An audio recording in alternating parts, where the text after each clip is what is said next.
शिक्षा मंत्री ने की वैज्ञानिकों की सराहना। बरेली जिला विज्ञान क्लब की ओर से इस्लामिया गर्ल्स इंटर कॉलेज में आयोजित विज्ञान प्रदर्शनी में पहुंची उच्च शिक्षा राज्य मंत्री नीलिमा कटियार ने बच्चों के मॉडल की खूब सराहना की। विज्ञान प्रदर्शनी बच्चों ने स्मार्ट सिटी, पराली मुद्दे, पर्यावरण प्रदूषण पर एक से बढ़कर एक मॉडल पेश किए को ऑर्डिनेटर डॉक्टर रवि प्रकाश शर्मा ने बताया कि विजेता छात्रों के मंडल राज्य प्रदर्शनी में शामिल किए जाएंगे।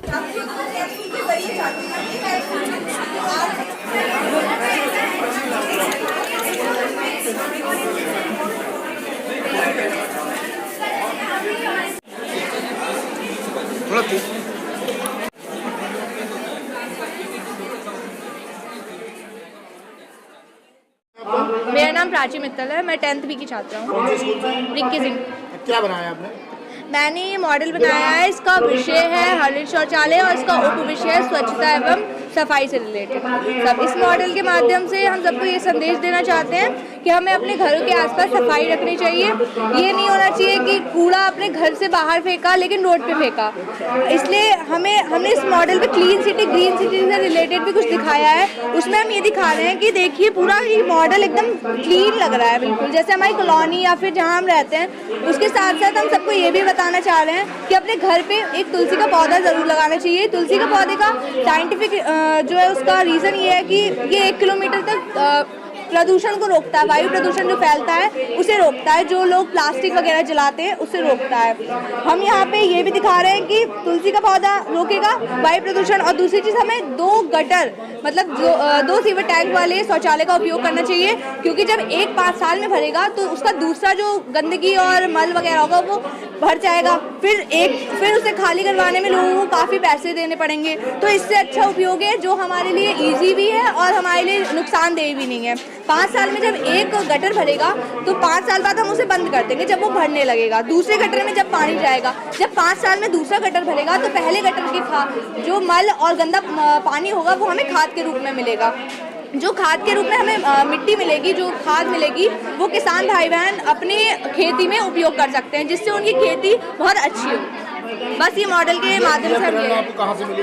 जी हमारे मतलब मोदी जी वो चला रहे हैं, पूरा संदेश दे रहे हैं कि हमें प्रदूषण नहीं करना है। तो उसी से रिलेटेड, उसी से इंस्पायर होकर मैंने ये मॉडल बनाया है। और मैं सबको बस यही कहना चाहती हूँ कि हमें अपने आसपास सफाई रखनी चाहिए।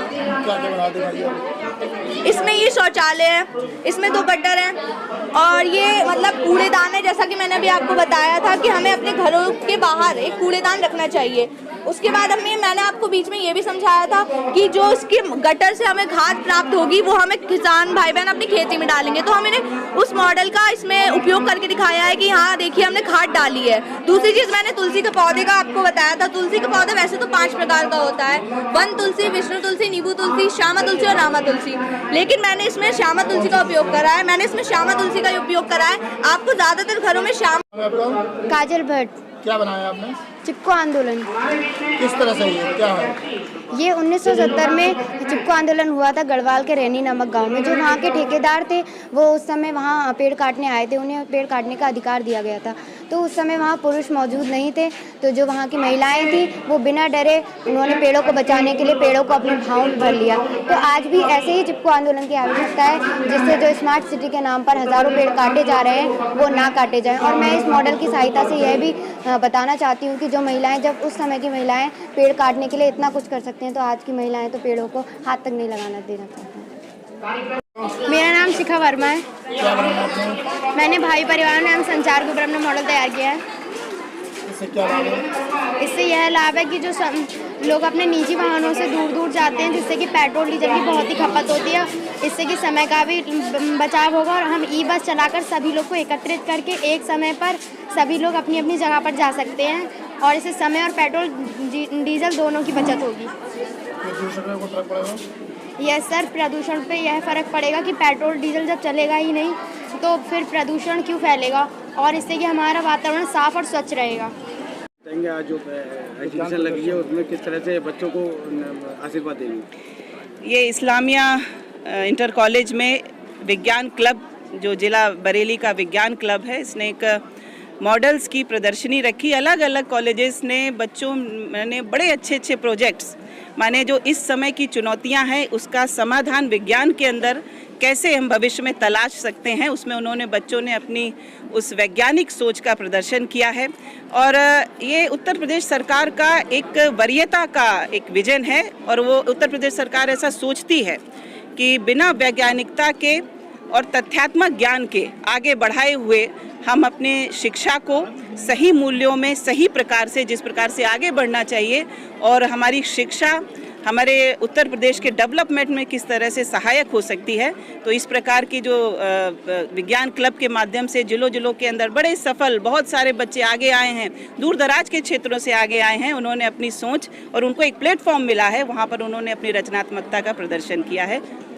मैडम, बेटियों के लिए आप अभी बात कर रहे थे कि बेटियां लगातार आगे बढ़ रही हैं, उसको लेकर किस तरह की सरकार कर रही है? देखिए, एक माहौल बना है और निश्चित रूप से ये जो मध्य भारत है, यहाँ बेटियों के लिए परिवेश, माहौल एक मूलभूत आवश्यकता है। जिस प्रकार से उत्तर प्रदेश सरकार ने जो 2017 में माननीय योगी जी के नेतृत्व में बनी थी, पहली कैबिनेट के अंदर उन्होंने जो एंटी रोमियो का एक डिसीजन लिया था, तो उत्तर प्रदेश के अंदर लॉ एंड ऑर्डर की दृष्टि से बेटियों के लिए एक अच्छा माहौल बना था शिक्षा के क्षेत्र में। और मैं देख रही हूँ कि किसी भी क्षेत्र में आज बेटियाँ अपनी जो क्षमता है उसको मुखर और प्रखर होकर बिना डरे साहस के साथ वो लाने का काम कर रही हैं। और ये बड़ा उत्साहजनक वातावरण हम देख रहे हैं कि चाहे पुरस्कारों की श्रेणी हो, चाहे मेरिट हम कहीं की भी उठाकर देखें, यूनिवर्सिटीज़ की और बोर्ड्स की, तो बेटियां बड़ा अच्छा प्रदर्शन कर रही हैं। उसी दृष्टि से यहाँ भी प्रोजेक्ट्स में भी बेटियों ने बड़ा बढ़ चढ़ कर हिस्सा लिया है। एनजी न्यूज़ से जुड़े रहने के लिए चैनल को सब्सक्राइब करें और बेल आइकन को दबाना ना भूलें।